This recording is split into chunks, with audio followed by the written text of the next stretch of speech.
Berdoa. Damai sejahtera Allah yang melampaui segala akal, itulah kiranya yang memelihara hati dan pikiranmu dalam Kristus Yesus Tuhan kita. Amin. Firman Tuhan yang akan kita renungkan dalam Minggu Seksagesima hari ini tertulis dalam kitab Mazmur pasal 69, dimulai dari ayat 14 hingga berakhir pada ayat yang ke-19. Mari kita baca secara responsoria, bergantian. Saya akan baca ayat yang genap, Bapak Ibu membaca ayat yang ganjil. Kita mulai dari ayat yang ke-14. Demikian tertulis. Tetapi aku berdoa kepadamu ya Tuhan, pada waktu engkau berkenan, ya Allah, demi kasih setiamu yang besar, jawablah aku dengan pertolonganmu yang setia.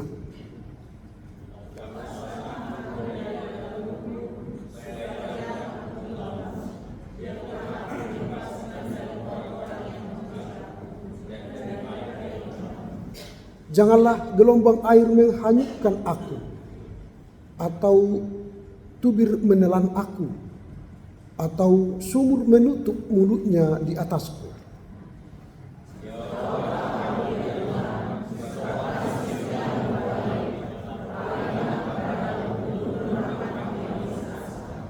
Janganlah sembunyikan wajahmu kepada hambamu, sebab aku tersesat. Segeralah menjawab aku.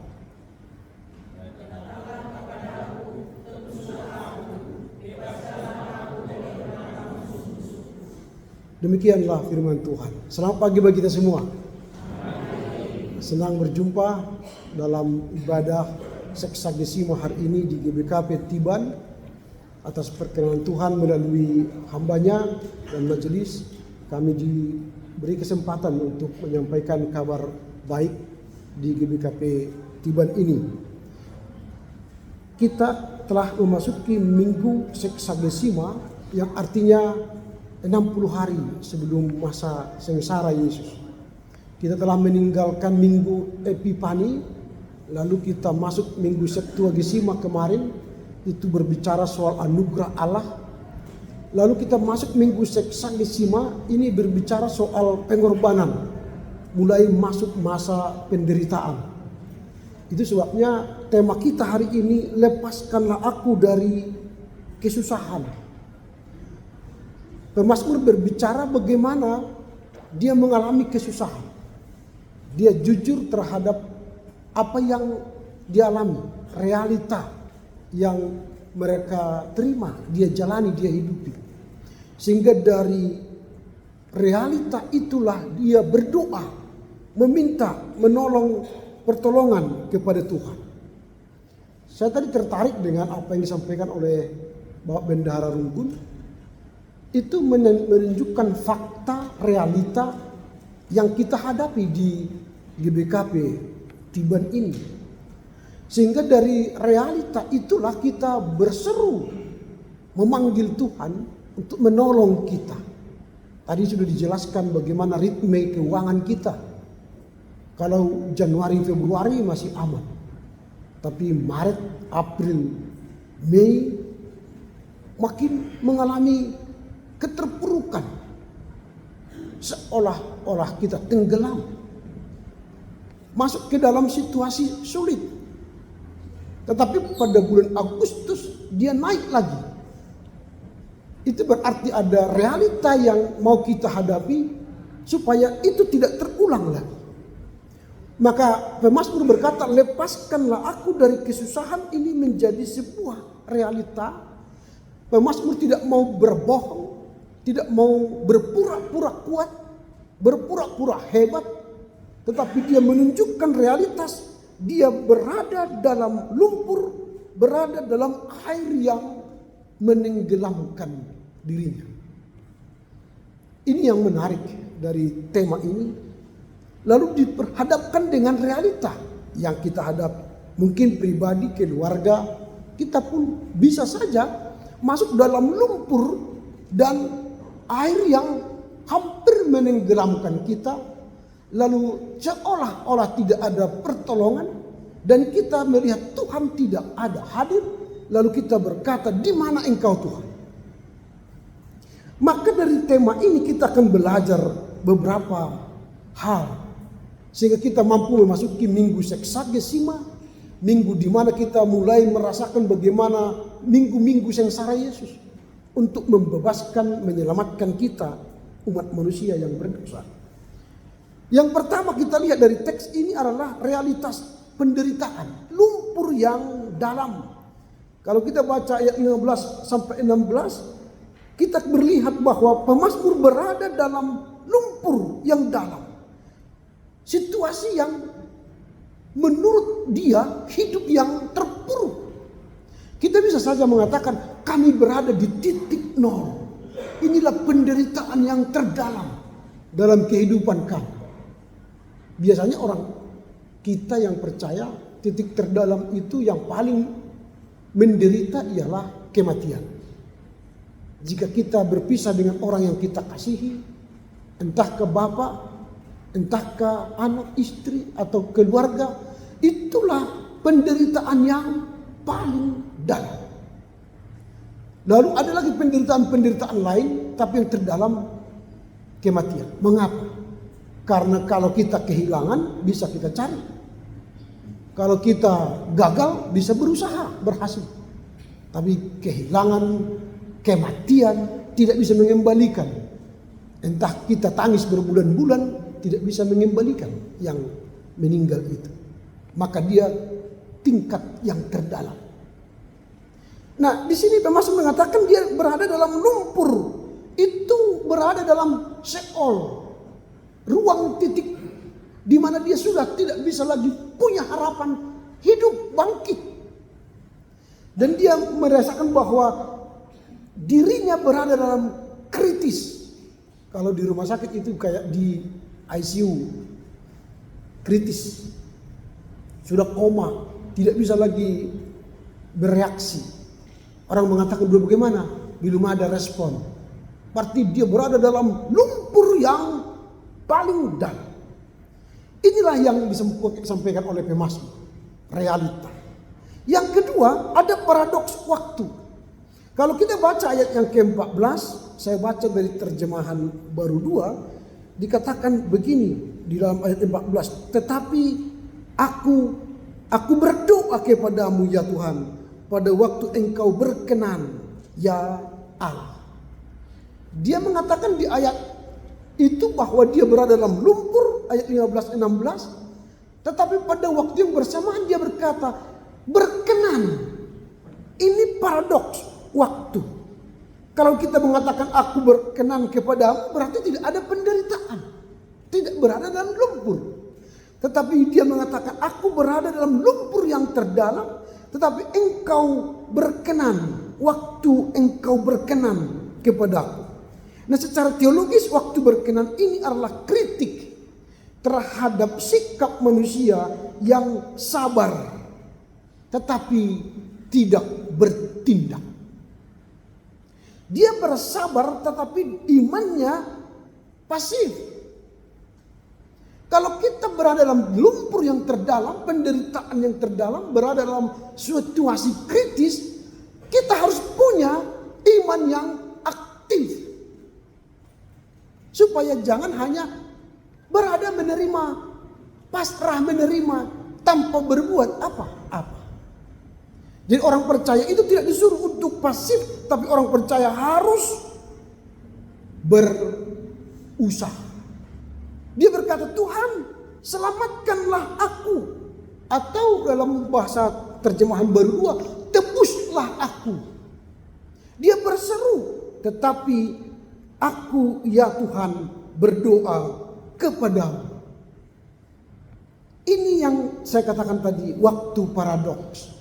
Sehingga manusia sering mengatakan Tuhan bertindaklah kepadaku, tapi dia diam.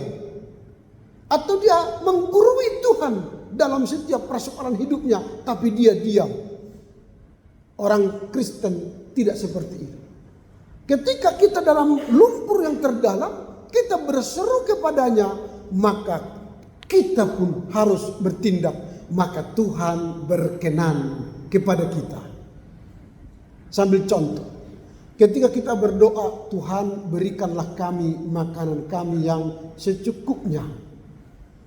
Kalau kita tidak bekerja, tidak pergi ke kantor, tidak pergi ke ladang, tidak berwirausaha dan swasta, apa yang mau diberkati Tuhan? Tapi kalau saya katakan, berilah kami makanan kami yang secukupnya, saya pergi ke kantor, saya bekerja dengan baik, saya pergi ke warung, bekerja dengan baik, saya pergi berusaha, berwirausaha, bekerja dengan baik, maka Tuhan berkenan dengan tindakan kita, Tuhan memberkati usaha kita, maka kita dapat untung uang, belilah beras dan pergilah untuk memasak nasi dan memasak lauk pauk yang indah enak. Berarti doa bukan memaksa Tuhan melakukan kehendakku, tapi doa memaksa kita mengerjakan kehendak Tuhan. Jadi doa itu bukan menjadikan Tuhan petugas kehendakku. Ya Tuhan, berkatilah istriku, anakku, berkati pekerjaanku, berikan kami kesejahteraan. Wah, mendaftar tugas Tuhan setiap hari. Lalu kita ngorok. Enak, tenang itu. Orang GBKP nggak ada seperti itu. Semua di sini pekerja yang kreatif, yang kuat, sehingga nanti apa yang disampaikan ketua pembangunan tadi sukses itu. Terjadilah di sana 2 kamar mandi, 1 untuk Zaitun, dan ini altar kita mundur ke belakang dan majulah nanti di sini 2 baris kursi untuk tempat duduk jemaat. Amin. Karena kita bekerja keras. Bukan hanya berseru, Tuhan GBKP membutuhkan dana 90 juta. Tapi kita diam. Bukan. Tapi ketika semua majelis mengatakan, Tuhan kami membutuhkan dana 90 juta membangun GBKP. Bukalah dompet kita. Kan gitu. Tapi jangan kasih yang perjuangan. Jangan kasih gambar-gambar perjuangan. Patimura, sisinya Raja. Kasihlah Soekarno-Hatta. Jangan sekali, jangan selembar, jangan 2 lembar. Kasih 10 lembar. Maka pembangunan ini berhasil. Amin. Itulah orang yang berseru waktu berkenan kepada Tuhan. Ada paradoks bukan? Kita kekurangan dana. Maret sampai Juni, Juli kekurangan dana. Agustus baru ada, tapi panitia telah bekerja hari ini. Siapa yang mau melakukan itu? Kita. Maka kita harus berkenan, bekerjalah, berserulah kepada Tuhan. Maka Tuhan memberkati pekerjaan kita. Maka uang Soekarno-Hatta pun kita kasih. Tidak hanya kosong minggu ini ya. Minggu depan ini tidak kosong lagi nih Pak majelis. Minggu depan sudah berisi nanti minimal 1 hari ini kan. 2, 3 gitu. Sehingga kita berkenan kepada Tuhan. Karena apa? Doa bukan memaksa Tuhan bekerja untuk kita, tapi doa memaksa kita bekerja untuk Tuhan. Yang ketiga, kritik terhadap wajah yang tersembunyi. Ayat 17-18 dikatakan begini. Jawablah aku ya Tuhan, sebab sungguh baik kasih setiamu. Berpalinglah kepadaku menurut rahmat-Mu yang besar. Janganlah sembunyikan wajah. Terkadang kita mengatakan begini, ketika ada penderitaan sama kita, Tuhan tidak ada wajahnya, tidak berdekat, tidak berada bersama kita. Tuhan membiarkan aku dalam penderitaan pergumulan yang berat ini. Bukan Tuhan menyembunyikan wajahnya dari kita. Kita yang tidak melihat wajah Tuhan dalam penderitaan kita. Saya ulangi, Tuhan tidak pernah menyembunyikan wajahnya dikala kita jatuh dalam lumpur, dalam penderitaan yang terdalam. Tetapi kita yang sulit melihat wajah Tuhan dikala kita menderita. Maka hari ini temukanlah Tuhan di lorong hidupmu yang terdalam. Supaya Tuhan mengangkat kita dari lumpur yang terdalam itu. Supaya kita melihat kemuliaan-Nya. Jadi ketika kita melihat Tuhan dalam penderitaan kita yang terdalam. Itulah sebuah prestasi iman yang luar biasa. Kalau menemukan Tuhan dalam kesuksesan, wajar. Mengucap syukur dalam kebahagiaan, wajar. Tapi mengucap syukur melihat wajah Tuhan di tengah penderitaan, itu luar biasa. Kalau biasanya kita mengucap syukur karena apa? Anak saya diterima di UGM, anak saya diterima di Polri, tentara, pegawai negeri, ASN. Adakah ucapan syukur ketika anak kita gagal TNI? Gak ada. Adakah ucapan syukur ketika kita mengalami kegagalan, keterpurukan? Tidak ada. Coba dulu kalau misalnya kita kehilangan sepeda motor. Contoh ini tidak terjadi. Lalu ucapan syukur karena saya kehilangan sepeda motor. 100.000 untuk gereja, 100.000 untuk pendeta misalnya. Orang bilang, ya gila nih kawan ini. Sudah hilang motornya, ucap syukurlah. Padahal nggak apa-apa, ngucap syukurlah hilang. Supaya kalau dulu yang hilang Beat, supaya bisa membeli NMAX. Kan gitu. Meningkatlah, kita berusaha bekerja. Jangan lapor polisi habis. Kan gitu. Bekerja dengan baiklah supaya dapat membeli NMAX. Jangan beli lagi Beat. Harus meningkat dong. Ya kan? Kalau kehilangan yang A, yang kurang baik, berusahalah supaya beli yang A yang lebih berkualitas. Kalau kehilangan handphone misalnya A17, belilah handphone A26 kan itu. Meningkat. Itu berarti kita berusaha. Disitulah yang disebut dengan wajah Tuhan kita temukan di kehidupan kita yang terpuruk terdalam. Sehingga Tuhan menolong kita. Wah, anakku ini kalaupun ku kasih penderitaan, dia melihat wajahku, maka aku berkenan kepadanya. Kalau sudah Tuhan berkenan kepada kita, suksesnya semua bisnis, usaha, pekerjaan kita. Itu yang ketiga. Lalu apa pertanyaan kita? Bagaimana cara pemazmur supaya dalam dirinya dia mampu menghadapi kesusahan itu? Pemazmur itu bohongnya itu. Tidak ada cara hidup yang dia tunjukkan dalam rangka menghadapi dirinya yang susah, yang masuk dalam lumpur. Ada. Yang pertama, pemazmur mengubah arah fokus hidupnya kepada Tuhan. Ini yang menarik. Dia tahu dia dalam lumpur, dalam air yang hendak menenggelamkan dia.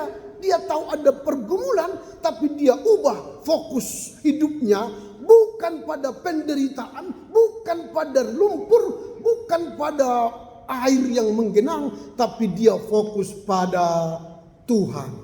Reorientasi kepada Tuhan. Itu sebab dia 14 dia berkata, tetapi aku.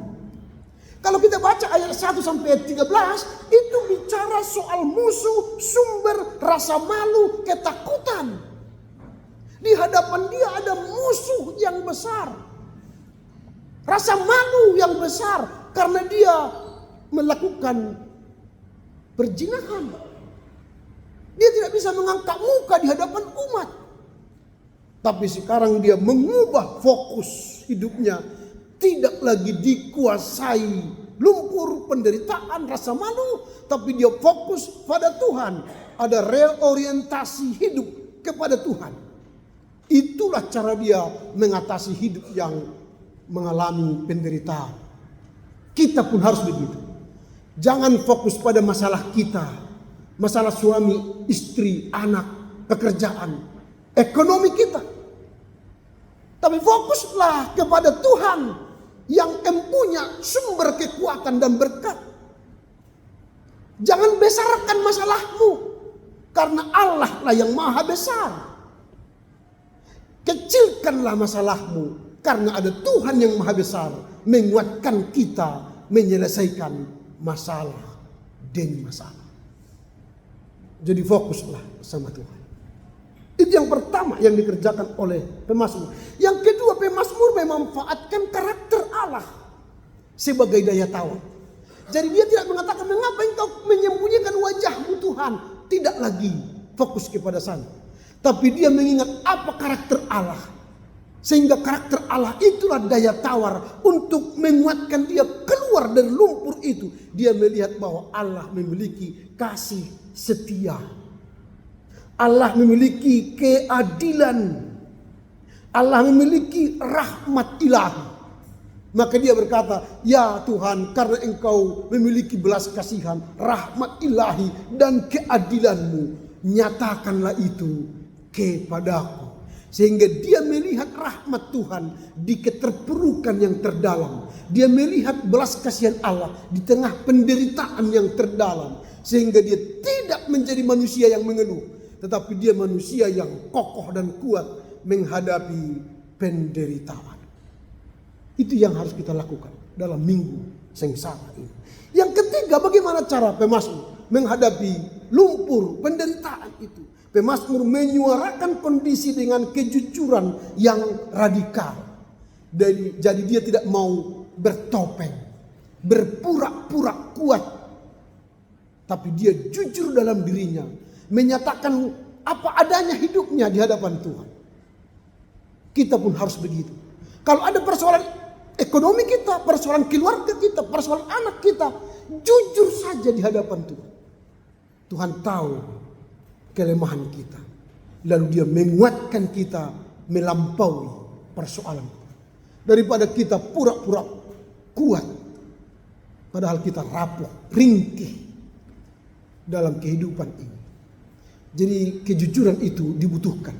Maka ketika saat kita datang ke ibadah di GBKP Tiban ini, berdoalah kepada Tuhan dengan jujur. Ya Tuhan, hamba datang membawa pergumulanku, istriku, anakku, suamiku, ekonomi kami. Jujur saja. Tak usah kuat-kuat suaranya, dalam hati aja.